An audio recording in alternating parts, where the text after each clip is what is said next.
Hello everyone, welcome back to the channel. हम इस video को स्टार्ट कर रहे हैं विद सेक्शन 19। सेक्शन 19 में हम बात करते हैं power to demand production of licence. ठीक है, तो लाइसेंस के प्रोडक्शन के लिए कौन डिमांड कर सकता है, कौन कह सकता है कि आप अपना लाइसेंस प्रोड्यूस करिए, आप लाइसेंस लेकर के आइए इस चीज़ के बारे में। तो ये सेक्शन पुलिस को और जो भी स्पेशली एम्पावर्ड ऑफिसर्स हैं उनको अथॉरिटी देता है कि वो डिमांड कर सकते हैं किसी व्यक्ति से कि भाई आप अपने आर्म्स का लाइसेंस प्रोड्यूस करिए, जो भी आप आर्म कैरी कर रहे हैं या एम्यूनिशन कैरी कर रहे हैं उसके लिए। ठीक है, उनको सीज कर सकता है अगर वो फेल हो जाते हैं या फिर रिफ्यूज़ कर देते हैं कि वो भाई प्रोड्यूस नहीं करेंगे। ठीक है, और अरेस्ट कर सकते हैं उन व्यक्तियों को विदाउट वारंट अगर वो रिफ्यूज़ कर देते हैं अपना नाम और एड्रेस देने से या फिर गलत नाम और एड्रेस देते हैं। तो ये तो हमने ओवरव्यू देख लिया है पूरे सेक्शन का। अब हम देखते हैं सबसेक्शन 1 क्या कहता है। देखो, power to demand licence production. ठीक है, इसमें कहा जा रहा है कि कोई भी पुलिस ऑफिसर है या फिर कोई अदर ऑफिसर जिसको कि स्पेशली एम्पावर किया गया है, ये ध्यान देने वाली बात है, किसके द्वारा, सेंट्रल गवर्नमेंट के द्वारा, तो वो डिमांड कर सकते हैं प्रोडक्शन ऑफ लाइसेंस। ठीक है, उस व्यक्ति से जो भी व्यक्ति आर्म या फिर एम्यूनिशन कैरी कर रहा है। तो सबसे इंपॉर्टेंट बात क्या है, यहाँ पे पुलिस ऑफिसर लिखा हुआ है, कोई भी रैंक यहाँ पर नहीं बताई गई है। तो कोई मिनिमम रैंक नहीं है, कुछ नहीं है स्पेसिफाई, इसलिए कांस्टेबल भी कर सकता है। वहीं पर अदर ऑफिसर्स की जो बात है जिनको कि सेंट्रल गवर्नमेंट ने अगर अथोराइज़ किया है तो वो भी, जैसे कि पैरामिलिट्री ऑफिसर्स होते हैं, ठीक है, सीबीडीटी ऑफिसर्स होते हैं, या सिक्योरिटी रोल्स में कोई ऑफिसर्स हैं, या इस प्रकार के इसी टाइप में कोई ऑफिसर्स अगर और हैं तो वो भी कर सकता है ये। अब बात आती है ये किसके अगेंस्ट में होता है। ऐसा कोई भी व्यक्ति जो कैरी कर रहा है आर्म्स को या एमिनिशंस को, ठीक है, ओपनली या फिर कंसील वे में, खुलेआम लेकर के जा रहे हैं या फिर छुपे हुए हैं उसके पास किसी भी प्रकार से, तो उन दोनों ही टाइप के लोगों के अगेंस्ट में हम ये जो सेक्शन है इसको यूज़ कर सकते हैं, हम प्रोडक्शन करवा सकते हैं। जो भी उसका लाइसेंस है उसके लिए कह सकते हैं कि भाई आप प्रोड्यूस करिए अपने आर्म का लाइसेंस। ठीक है, तो उसके बाद जैसे ही वो डिमांड किया जाएगा तो उस व्यक्ति को प्रोड्यूस करना है ऑन डिमांड। एक एग्जाम्पल के लिए देख लेते हैं। देखो क्या सिचुएशन है, रात में 10 बजे एक आदमी मार्केट में भोपाल में कैरी करके चल रहा है लाइसेंस पिस्टल को। ठीक है, कवर्ड मैग में। ठीक है, किस चीज़ के लिए, अपनी इवनिंग सिक्योरिटी ड्यूटी के लिए किसी शॉप पर। अब कोई पुलिस वाला वहाँ से निकले, पेट्रोल पंप पर देखता है उसको, कहता है कि भाई सर आप एक काम करिए, आप मुझे अपना लाइसेंस दिखा दीजिए। तो यहाँ पर क्या हुआ ये, तो वो व्यक्ति क्या करेगा, अपना वॉलेट खोलेगा, उसे जो भी उसका वैलिड लाइसेंस है वो दिखा देगा, जिस जो भी उसको इशू किया गया है। ठीक है, ऑफिसर चेक करेगा, नेम मैच करेगा और लाइसेंस एक्सपायर तो नहीं है वो देखेगा, और किस टाइप के आर्म के लिए है वो लाइसेंस वो देखेगा। फिर कह देगा कि भाई अब आप जा सकते हैं। ठीक है, तो इस प्रकार से चीज़ें चलती हैं। यहाँ पे किसी भी सीजर की ज़रूरत नहीं है, किसी भी अरेस्ट की ज़रूरत नहीं है, क्योंकि ऑन डिमांड उसने सारी चीज़ें कंप्लीट करी हैं। इसी के साथ आता है subsection 2, refusal and failure to produce licence. अब यहाँ पर क्या होगा, देखो, जिस व्यक्ति से डिमांड करी जाती है वो अगर रिफ्यूज़ कर दे या फिर फेल कर दे उसको प्रोड्यूस करने से, ठीक है,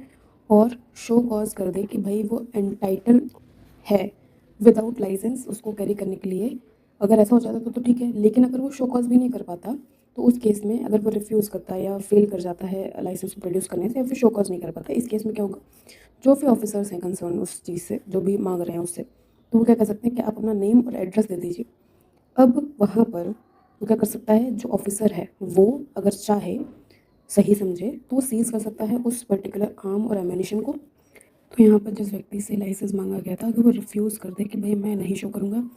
या फिर वो फेल हो जाए, ठीक है, या फिर वो शो कॉज ना कर पाए कि भाई वो लीगली अलाउड है कैरी करने के लिए आर्म को विदाउट लाइसेंस, तो अगर ये सारी चीज़ें करने के लिए वो अलाउड है, जैसे कि वो पुलिस वाला है या फिर आर्मी पर्सनल है या फिर किसी भी तरीके से ऐसी जॉब्स में है जहाँ पर वो कैरी कर सकता है। ठीक है, अगर ऐसी चीज़ें हैं, अगर उसने शो नहीं कर पाया है, तो इन तीनों ही सिचुएशन में होगा क्या, तो इन तीनों सिचुएशन में जो ऑफिसर है वो उसे कहेगा कि आप एक काम करो, अपना नाम और एड्रेस दे जाओ, और अगर ऑफिसर नेसेसरी समझे उस केस में तो वो सीज भी कर सकता है उस आर्म को, उस एम्यूनिशन को इमीडिएटली। ओके, इसके बाद आता है सबसेक्शन 3। इसमें कहा जा रहा है कि जब उससे नाम और एड्रेस डिमांड किया जाएगा, अगर वो रिफ्यूज़ कर दे उसको देने से, और जो फॉल्स डिटेल्स जो उससे मांगी जाती हैं, जो उससे मांगी जाती हैं डिटेल्स उसको फॉल्स मतलब फेक बना करके दे दे, तो वहाँ पर अरेस्ट भी किया जा सकता है। तो ये क्या है इसके बारे में देखते हैं। देखो, जिस भी व्यक्ति ने रिफ्यूज़ किया है या तो फिर देने से नेम और एड्रेस, ठीक है, या फिर जो ऑफिसर है उसको लगता है कि इसने नेम और एड्रेस तो दे दिया, लेकिन जो इसने नेम और एड्रेस दिया है वो फॉल्स है, तो वहाँ पर वो अगर देखता है कि मुझे ऐसा लग रहा है कि इसका मकसद है कि ये एब्सकॉन्ड कर जाएगा, भाग जाएगा, तो इसको हम नहीं पकड़ पाएंगे, तो वो ऑफिसर चाहे तो उसको अरेस्ट कर सकता है विदाउट वारंट। ठीक है, उसको पहले से वारंट या एज अ परमिशन लेने की ज़रूरत नहीं है। तो यहाँ पर क्या है, सबसेक्शन 2 में जैसे ही ऑफिसर ने नेम और एड्रेस मांगा था और अगर वो नहीं देता है या फिर उसको फेक लगता है तो वहाँ पर उसको विदाउट वारंट अरेस्ट किया जा सकता है, ठीक है। तो कहते सिचुएशन रिफ्यूज़ कर देता है देने से नेम और एड्रेस, तो या फिर वो फॉल्स नेम और एड्रेस दे देता है, इन दोनों ही सिचुएशन में, या फिर उसको लगता है कि भाई ये तो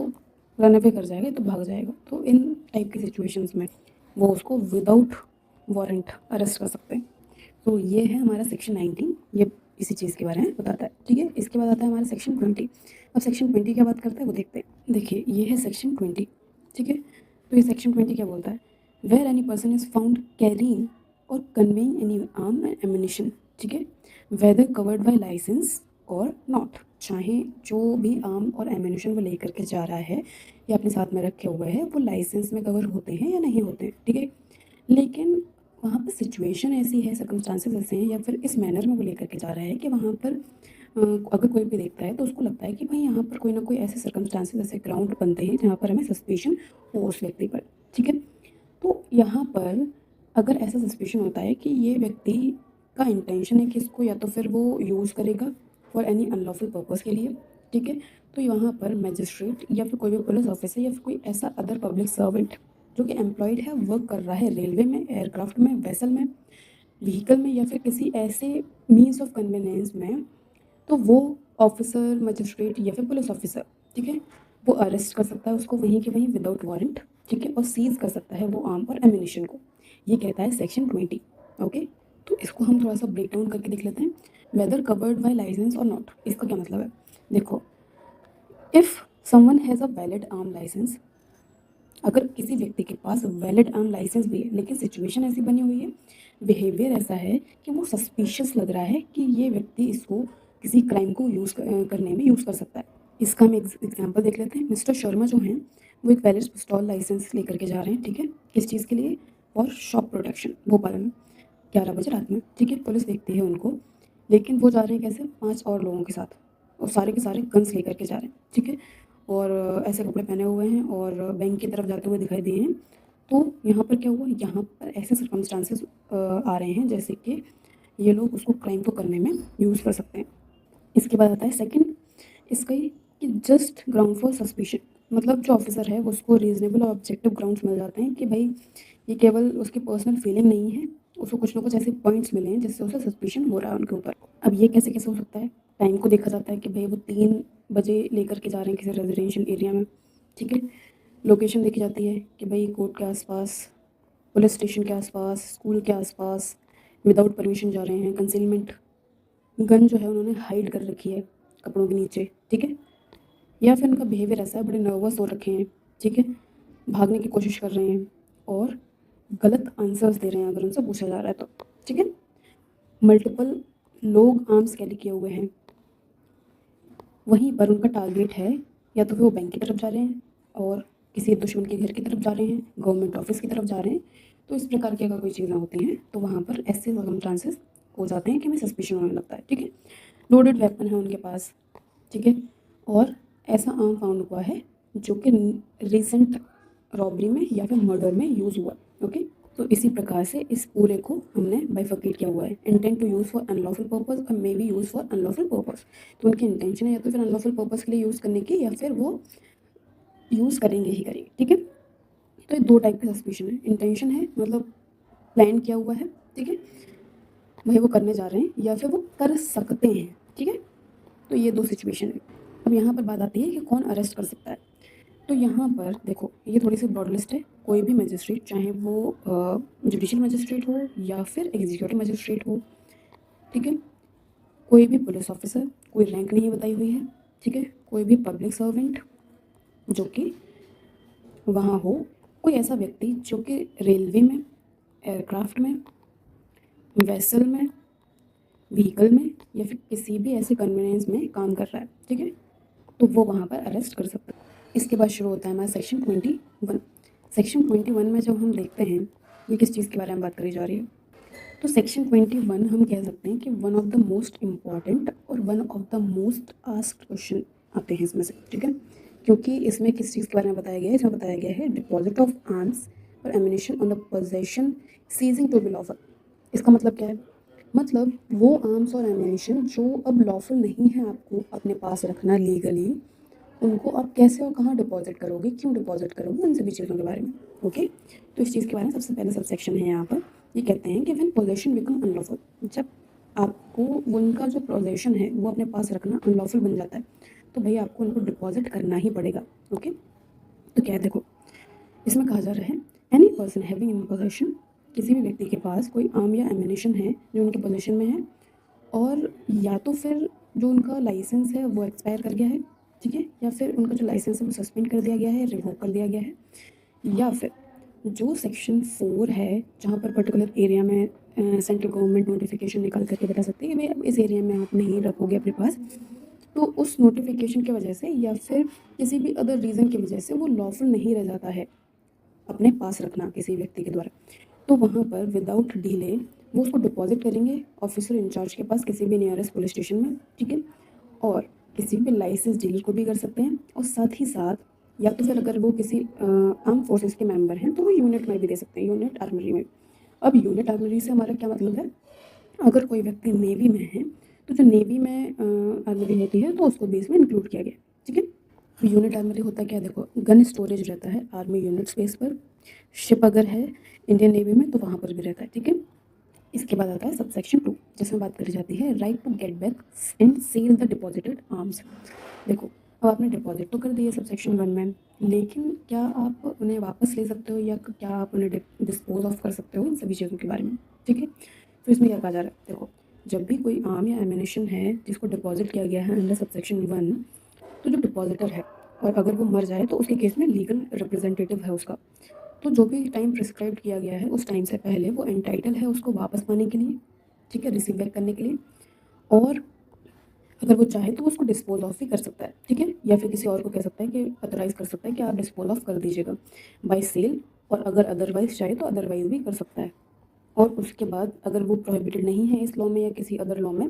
तो क्या करेगा, अपने पोजीशन में भी रख सकता है और रिसीव बैक कर सकता है, जो उसका प्रोसीड उसके पास आएगा डिस्पोजल के बाद उसको लेने में।